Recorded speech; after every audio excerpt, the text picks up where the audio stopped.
Assalamualaikum warahmatullahi wabarakatuh. Bertemu lagi dengan saya Trisna Yanti, kelas A12 dengan nomor NIM 22811300551. Kali ini saya akan memaparkan tentang keterampilan mengelola kelas untuk memenuhi salah satu tugas mata kuliah micro teaching. Keterampilan mengelola kelas merupakan keterampilan untuk menciptakan kondisi belajar yang optimal sehingga tercapai tujuan pembelajaran. Keterampilan mengelola kelas adalah kemampuan guru untuk menciptakan dan mempertahankan lingkungan belajar yang kondusif, efektif, dan menyenangkan. Ini mencakup pembuatan aturan yang jelas, pengelolaan interaksi antar siswa, serta penanganan masalah perilaku. Tujuannya adalah untuk memastikan siswa merasa nyaman dan termotivasi, sehingga proses pembelajaran dapat berjalan lancar.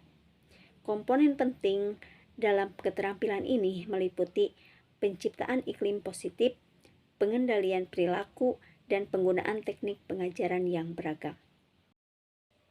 Tujuan mengelola kelas untuk siswa diantaranya untuk mendorong siswa supaya bertanggung jawab terhadap tugas dan tingkah laku. Beberapa komponennya diantaranya yang pertama adalah belajar efektif dan nyaman. Siswa tentu ingin belajar dalam lingkungan yang nyaman dan efektif. Suasana belajar yang kondusif memungkinkan mereka untuk berkembang secara akademis dan psikologis. Poin kedua adalah mengembangkan kemampuan masing-masing. Siswa ingin mengembangkan kemampuan mereka secara maksimal. Lingkungan belajar yang optimal memungkinkan mereka untuk berpartisipasi aktif dalam proses belajar mengajar. Poin yang ketiga adalah tidak ada gangguan proses belajar mengajar. Siswa ingin proses belajar mengajar berjalan tanpa gangguan. Hal ini memungkinkan mereka untuk fokus pada tujuan pembelajaran dan mencapai hasil yang diharapkan. Sedangkan tujuan mengelola kelas untuk guru diantaranya yang pertama adalah menjaga kelancaran dalam penyajian proses kegiatan belajar mengajar, dan yang selanjutnya adalah merespon secara aktif atau efektif terhadap tingkah laku siswa. Guru bertujuan untuk membuat lingkungan belajar yang kondusif, efektif, dan menyenangkan. Hal ini termasuk dalam menciptakan suasana belajar yang memungkinkan siswa untuk mengembangkan kemampuan mereka secara maksimal.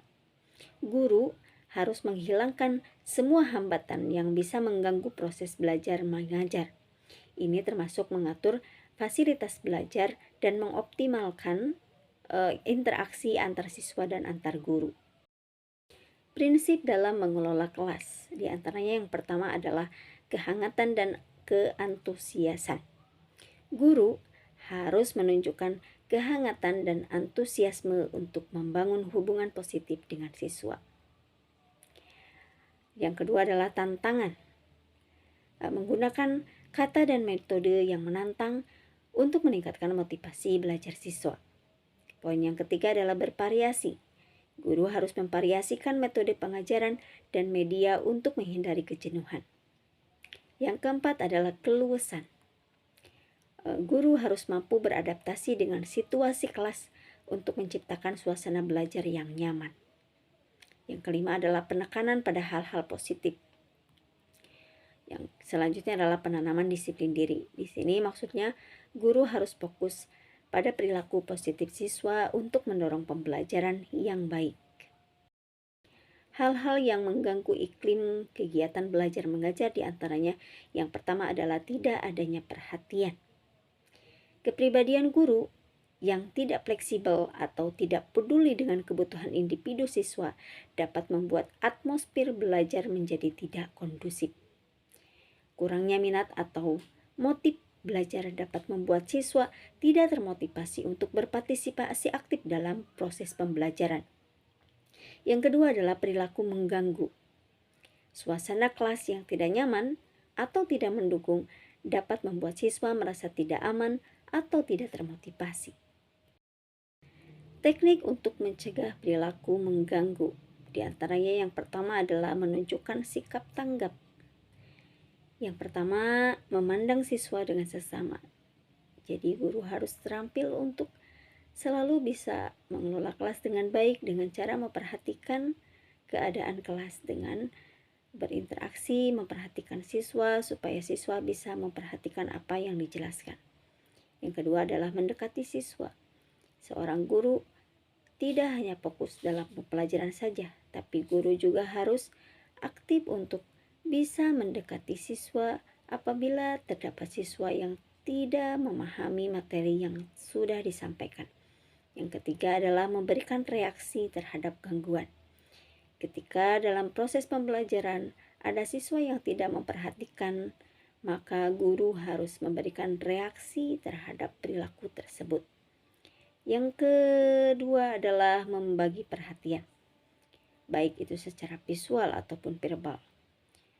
Teknik selain yang disebutkan tadi, ada juga beberapa teknik lainnya, diantaranya ketika dalam pengelolaan kelas, diantaranya menciptakan lingkungan belajar yang kondusif dengan aturan yang jelas dan pengaturan fisik yang baik. Jadi sebelum pembelajaran dimulai, guru harus memberikan dulu kesepakatan aturan antara guru dengan siswa, supaya siswa bisa memperhatikan proses belajar mengajar dengan baik. Yang kedua adalah keterampilan sosial, mengajarkan siswa keterampilan komunikasi, bagaimana cara berkomunikasi yang baik, pengendalian diri, dan pemecahan masalah untuk menciptakan interaksi positif.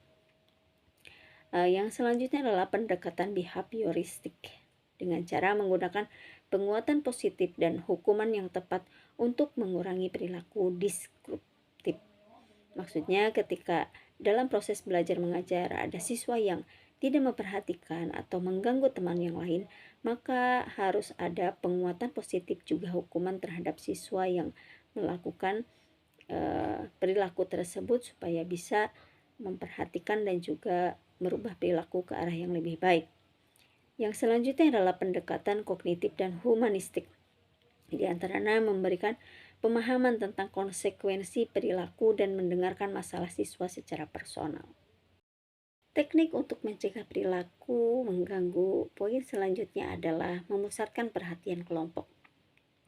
Pemusatan perhatian kelompok dalam konteks pengelolaan kelas melibatkan beberapa strategi penting yang harus dimiliki atau diterapkan oleh guru. Di antaranya yang pertama adalah memberi tanda. Guru menggunakan sinyal untuk menarik perhatian siswa sebelum memulai interaksi edukatif. Yang kedua adalah pertanggungjawaban. Guru meminta siswa untuk bertanggung jawab atas tugas yang diberikan sehingga mereka merasa terlibat. Yang kedua adalah memberikan petunjuk yang jelas. Guru harus memberikan instruksi yang singkat dan jelas untuk menghindari kebingungan siswa. Yang selanjutnya adalah menegur. Di sini apabila terdapat siswa yang melakukan perilaku yang mengganggu ketika proses belajar mengajar, maka guru harus menegur siswa yang mengganggu untuk menjaga konsentrasi kelas. Yang selanjutnya adalah memberi penguatan. Memberi penguatan adalah keterampilan penting bagi guru untuk meningkatkan motivasi dan partisipasi siswa dalam belajar. Penguatan dapat berupa verbal, berupa pujian ataupun dorongan, atau non-verbal, yakni berupa gerakan atau sentuhan. Pengembalian kondisi belajar yang optimal ada 2 poin penting, diantaranya yang pertama adalah modifikasi tingkah laku. Modifikasi tingkah laku ini adalah teknik untuk mengubah perilaku seseorang melalui prinsip belajar, dengan tujuan meningkatkan perilaku adaptif dan mengurangi perilaku maladaptif. Metode ini melibatkan penguatan positif, hukuman dan prosedur pengondisian untuk mencapai perubahan yang diinginkan. Teknik seperti padding dan pembentukan perilaku juga digunakan untuk memodifikasi respon individu terhadap stimulus tertentu. Modifikasi tingkah laku banyak diterapkan dalam pendidikan dan terapi psikologis untuk mengatasi masalah perilaku pada anak-anak dan individu dewasa. Yang kedua adalah pengelolaan kelompok. Pengelolaan kelompok melibatkan berbagai aspek penting untuk meningkatkan efektivitas dan kemandirian anggota. Pengelolaan yang baik mencakup perencanaan, pelaksanaan, dan penilaian kegiatan, serta pengambilan keputusan dan manajemen konflik.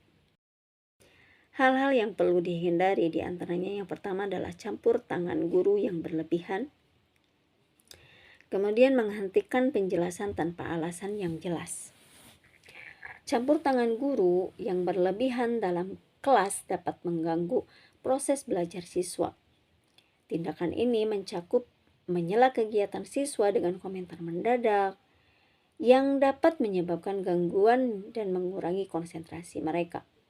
Selain itu, guru yang terlalu banyak mengomentari perilaku siswa atau mencampuri urusan mereka dapat menciptakan ketidaknyamanan dan mengurangi rasa percaya diri siswa. Yang selanjutnya adalah ketidaktepatan memulai dan mengakhiri pelajaran. Ketidaktepatan dalam memulai dan mengakhiri pembelajaran dapat mengganggu proses belajar siswa.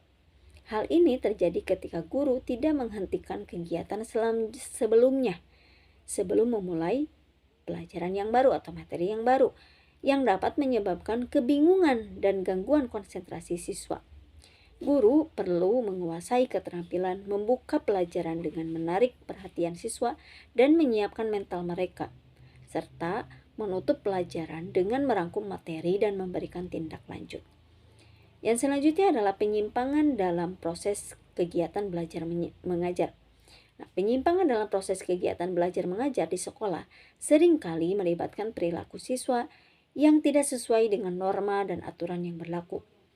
Bentuk penyimpangan ini termasuk keterlambatan masuk ke kelas, bolos, penggunaan ponsel saat pembelajaran. Nah, untuk mengatasi masalah-masalah tersebut, guru perlu menerapkan strategi pembelajaran atau strategi pengendalian sosial yang mencakup pendekatan preventif, represif, dan kuratif. Yang selanjutnya adalah pembicaraan guru yang bertele-tele. Pembicaraan guru yang bertele-tele seringkali disebabkan oleh kurangnya keterampilan komunikasi yang efektif. Guru yang baik harus mampu menyampaikan materi secara terstruktur untuk menghindari kebingungan dan menjaga perhatian siswa. Ya, itu dia penjelasan mengenai keterampilan mengelola kelas. Kemudian bagaimana solusi atau cara menciptakan kondisi kelas yang kondusif. Nah, untuk menciptakan kondisi kelas yang kondusif, ada beberapa langkah penting yang dapat diambil. Di antaranya yang pertama, atur ruang kelas terlebih dahulu. Pastikan ruang kelas itu terlihat bersih, rapi, dan nyaman, dan juga pencahayaan yang baik.